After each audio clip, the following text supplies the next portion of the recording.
नमस्कार दोस्तों, स्वागत है आपका एक बार फिर से आपके अपने YouTube चैनल एडवांस स्टडीज़ में। मैं हूं आपका दोस्त मोहनलाल लोधा।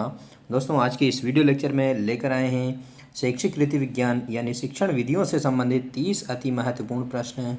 दोस्तों, ये L1 और L2 के साथ साथ विभिन्न राज्यों में आयोजित होने वाली टेट में और सी टेट में सभी के लिए जो है महत्वपूर्ण प्रश्न है। दोस्तों, वीडियो को अंत तक देखिए और दोस्तों प्लीज़ चैनल को सब्सक्राइब जरूर करिए, वीडियो को लाइक करिए और अपने दोस्तों के साथ शेयर करिए। ओके दोस्तों, तो चलते हैं आज के इस वीडियो लेक्चर के पहले प्रश्न की ओर। पहला प्रश्न ये रहा आपके सामने, वाक्य विश्लेषण के शिक्षण हेतु उपयुक्त विधि कौन सी है? वाक्य विश्लेषण के शिक्षण हेतु उपयुक्त विधि जो है वो कौन सी है दोस्तों, आपको बताना है। तो इसका सही आंसर है आगमन विधि। जी हाँ दोस्तों, आगमन विधि इसका सही आंसर है। दूसरा प्रश्न देखते हैं दोस्तों। दूसरा प्रश्न ये रहा, भाषा सीखने का मनोवैज्ञानिक क्रम कौन सा है? जी हाँ दोस्तों, भाषा सीखने का जो मनोवैज्ञानिक क्रम है वो कौन सा है?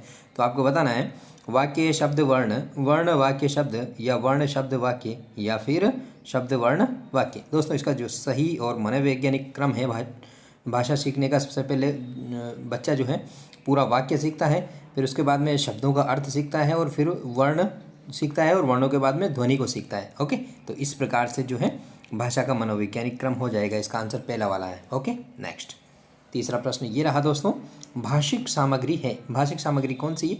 मूल विषय वस्तु, प्रत्ययों, या फिर शब्दावली, या मूल विषय वस्तु या प्रत्ययों। तो इसका सही आंसर शब्दावली है दोस्तों। ओके, भाषिक सामग्री में शब्दावली को शामिल किया जाता है। ओके, नेक्स्ट चौथा प्रश्न ये रहा दोस्तों, निम्नलिखित में से रचना शिक्षण की विधि नहीं है। ओके, रचना शिक्षण की विधि नहीं है। कंपोजिशन, प्रवचन विधि, या फिर भाषा संसर्ग विधि, या प्रश्नोत्तर विधि, या निर्देशन विधि।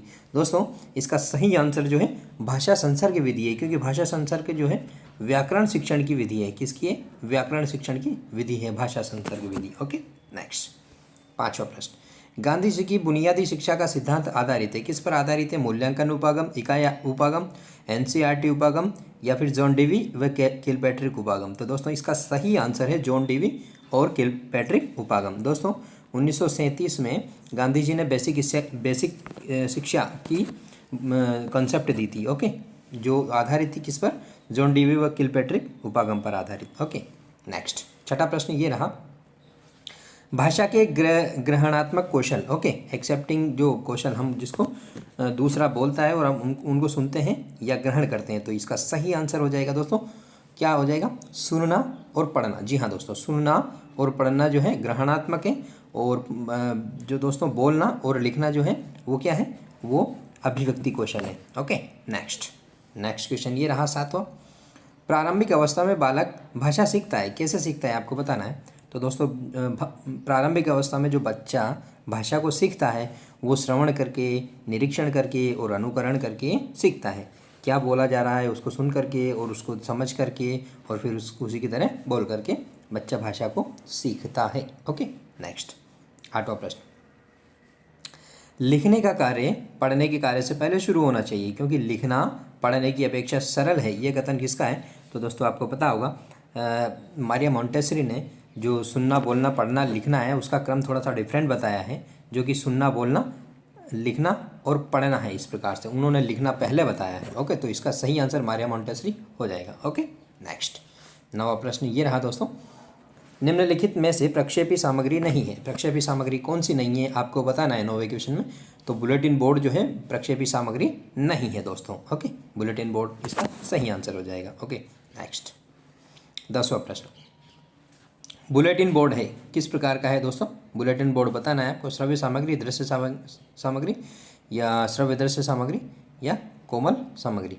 बताइए 10वें क्वेश्चन का आंसर क्या हो जाएगा? तो दोस्तों, बुलेटिन बोर्ड जो है वो दृश्य सामग्री है, केवल इसको केवल देख सकते हैं। ओके, नेक्स्ट विभिन्न समाचार पत्र वगैरह जो इस पे लगाते हैं और उनको हम देखते हैं और पढ़ते हैं। प्रिंट मीडिया में शामिल नहीं है। 11वें प्रश्न का आंसर बताना है आपको, समाचार पत्र, पत्रिकाएं, पाठ्यपुस्तक या विद्यालय पत्रिकाएं। तो निश्चित रूप से ये जो समाचार पत्र, पत्रिकाएं और विद्यालय पत्रिकाएं ये प्रिंट मीडिया में, मीडिया शब्द आ रहा है तो पाठ्यपुस्तक मीडिया में नहीं आती है। ओके दोस्तों, ये पाठ्यपुस्तकों में आती है। ओके, जो टेक्स्ट बुक होती है स्कूल में, जो पाठ्य सामग्री होती है उससे संबंधित है। तो इसका सही आंसर हो जाएगा पाठ्य पुस्तकें। ओके, पाठ्य पुस्तकें प्रिंट मीडिया में शामिल नहीं है। ओके, 12वां प्रश्न ये रहा दोस्तों। ध्वनि, शब्द एवं वाक्य रचना का ज्ञान देना हिंदी शिक्षण का कौन सा उद्देश्य है? कौन सा उद्देश्य आपको बताना है? तो कौशलात्मक, सृजनात्मक, रसात्मक या ज्ञानात्मक? तो बताइएगा दोस्तों, कौन सा उद्देश्य है 12वें क्वेश्चन का आंसर? दोस्तों कौशलात्मक, सृजनात्मक और रसात्मक में से बताइए। इसका जो सही आंसर है दोस्तों वो है ज्ञानात्मक। जी हाँ दोस्तों, ज्ञानात्मक है इसका आंसर, है ना। ओके, नेक्स्ट 13वां प्रश्न। पाठ्य पुस्तकों के उद्देश्य के अंतर्गत पाठ्य पुस्तकें शिक्षक या बालकों के लिए हैं, क्या है दोस्तों? तो दोस्तों जो शिक्षक है और जो अध्यापक है उसके बीच में इंटरेक्शन होता है, किसको लेकर के? पाठ्यक्रम को लेकर के। और पाठ्यक्रम का मतलब क्या है दोस्तों? पाठ्यक्रम का मतलब पाठ्य पुस्तकें हो। तो ओके दोस्तों, तो इसका जो सही आंसर जो है वो हो जाएगा पुस्तकें शिक्षक व शिक्षार्थी के लिए साध्य है। क्या है? साध्य। ओके, नेक्स्ट 14वां प्रश्न ये रहा। एक अच्छे मूल्यांकन की विशेषता नहीं है, विशेषता नहीं है ये देखना है। तो इसका सही आंसर हो जाएगा दोस्तों, देखिए, वैधता, आत्मनिष्ठता, वस्तुनिष्ठता या व्यापक। तो निष्ठता जो होती है ये मूल्यांकन की विशेषता नहीं होती है। ओके, दूसरा वाला विकल्प सही हो जाएगा। 15वां प्रश्न, कौन सा कथन सही नहीं है? सही नहीं है ये देखना है। वस्तुनिष्ठ प्रश्नों द्वारा केवल स्मृति की परख की जा सकती है, विचार करना है इस पर। ओके, सही है या गलत? वस्तुनिष्ठ प्रश्नों से मूल्यांकन जो है पक्षपात रहित होता है, बिल्कुल सही है ये तो। वस्तुनिष्ठ प्रश्नों से भाषा विषय कमजोरियों का जो है वो पता नहीं लगाया जा सकता है उनको, या उनका पता हम नहीं कर सकते हैं। किससे? वस्तुनिष्ठ प्रश्नों से, क्योंकि एक शब्द में आंसर देना होता है या फिर टिक करके आंसर देना होता है, तो इसमें भाषा विषय कमजोरी का पता नहीं लगता है। वस्तुनिष्ठ प्रश्नों का निर्माण करना जो है श्रम साध्य होता है, श्रम और समय साध्य होता है, तो ये भी सही है। तो इसका सही आंसर कौन सा है? पहला वाला। जी हाँ दोस्तों, पहला वाला इसका सही आंसर है, क्योंकि वस्तुनिष्ठ प्रश्नों द्वारा केवल स्मृति की परख की जा सकती है। ओके, इस वजह से। ओके, केवल स्मृति, केवल स्मृति नहीं आएगा दोस्तों, इसमें ज्ञान, अवबोध, ज्ञानात्मक, इस तरीके के सारे प्रश्नों के इसमें परख की जा सकती है। ओके, नेक्स्ट 16वां प्रश्न ये रहा।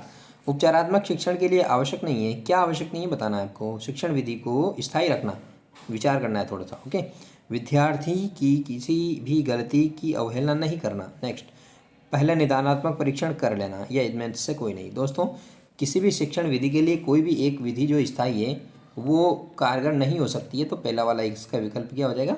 गलत हो जाएगा। ओके, नेक्स्ट 17वां प्रश्न। उपलब्धि परीक्षण निर्माण में समंकन योजना बनाने का उद्देश्य है, कौन सा उद्देश्य है बताना है आपको 17वें प्रश्न में। ओके, तो इसका सही आंसर है निर्णय संबंधी असंगतियों को दूर करने में सहायता प्रदान करना। ओके, क्या आंसर हो जाएगा? पहले वाला। ओके, निर्णय संबंधी असंगतियों को दूर करने में सहायता प्रदान करना। ओके, नेक्स्ट 18वां प्रश्न, शानदार क्वेश्चन है। वायु हर जगह है प्रकरण पर पढ़ाते समय एक शिक्षक विद्यार्थियों से निम्नलिखित प्रश्न पूछता है। क्या प्रश्न पूछता है? क्या पानी के अंदर वायु है? क्या मृदा के अंदर वायु है? क्या हमारे शरीर में भी वायु है? ये प्रश्न जो है किससे संबंधित है बताना है आपको। तो ये वर्गीकरण से संबंधित है, अवलोकन से, या चिंतन से, या संवेगात्मक से। दोस्तों चिंतन है, थॉट्स, विचार करेगा बच्चा है कि क्या है या नहीं है, या है तो किस रूप में है, इसका विचार करेगा। इसलिए ये जो क्वेश्चन है चिंतन संबंधी कौशल से संबंधित है। ओके, चिंतन कौशल से संबंधित है। ओके, 19वां प्रश्न ये रहा। विज्ञान प्राकृतिक विषय का व्यवस्थित ज्ञान एवं अवधारणाओं के मध्य संबंधों का तार्किक अध्ययन है जिसमें यह विषय व्यक्त होता है। तो यह जो परिभाषा दी है किसने दी है दोस्तों? तो ये जो परिभाषा दी है W.C. डैम्पियर ने दी है। ओके, याद रखिएगा।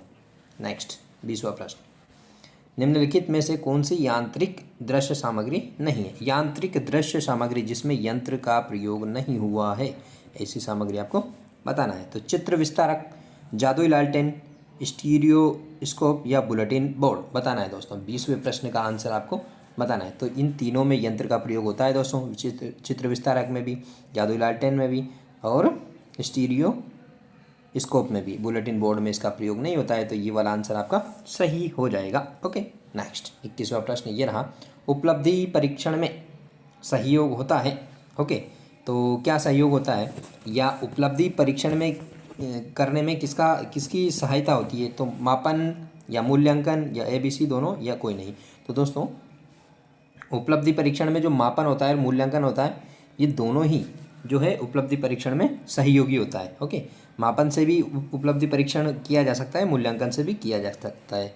मापन के अंदर, मूल्यांकन के अंदर जो है मापन समाहित है। ये तो मापन है और ये मूल्यांकन है। ओके, ये बड़ी इसका क्राइटेरिया जो होता है मूल्यांकन का बड़ा होता है। ओके, मापन जो होता है मात्रात्मक होता है, मूल्यांकन गुणात्मक होता है। ओके, नेक्स्ट, मापन पाठ्यक्रम से संबंधित होता है जबकि मूल्यांकन पाठ्यचर्या से संबंधित होता है। इस तरीके से भी आप देख सकते हैं। मापन का संबंध केवल शैक्षिक गतिविधियों से है जबकि मूल्यांकन का सह शैक्षिक गतिविधियों से भी है।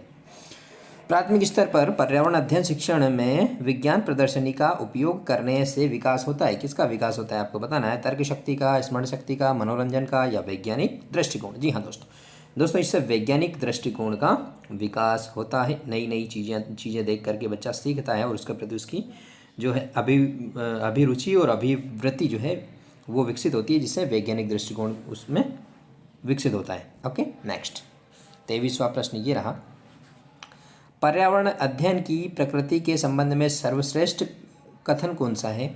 तो यह बहुमुखी बहुविषयक है, या यह अन्वेषी व दार्शनिक है, या यह एकांकी व ऐतिहासिक है, या उपयुक्त सभी। तो दोस्तों इसका सही आंसर है यह बहुमुखी है और यह बहुविषयक है। ओके, इसमें कई सारे विषय समाहित है और इसके जो एस्पेक्ट है वो भी बहुत सारे हैं। ओके, किस तरीके से है दोस्तों पर्यावरण में की जो प्रकृति जो है वो बहुमुखी किस तरीके से है। तो दोस्तों पर्यावरण के अंदर हम कई चीज़ें पढ़ते हैं जिसका संबंध इतिहास से भी होता है, भूगोल से भी होता है, दर्शन शास्त्र से भी होता है, भाषा से भी होता है, तो सांख्यिकी विषयों से भी होता है। ओके, इस तरीके से ये पर्यावरण अध्ययन के लिए पहला वाला ऑप्शन सही हो जाएगा। यह बहुमुखी और बहुविषय है। ओके, 24वां प्रश्न ये रहा। किसी परीक्षण का अलग अलग पर्यवेक्षकों द्वारा बार बार अंकन करने के उपरांत भी परीक्षण के अंक भार या परिणाम में कोई अंतर नहीं आया, यह परीक्षण का कौन सा गुण है। तो दोस्तों यह जो परीक्षण का गुण है यह है वस्तुनिष्ठता। जी हाँ दोस्तों, वस्तुनिष्ठता है, ऑब्जेक्टिविटी। इसमें एक और एकमात्र आंसर सही है, तो इसमें कोई आंसर बदलने का या अंकों में अंतर आने की गुंजाइश नहीं है, तो यही सबसे अच्छा परीक्षण होता है। ओके, नेक्स्ट सूक्ष्म शिक्षण यानी कि माइक्रो टीचिंग उपागम का नामकरण किसने किया है बताना है आपको।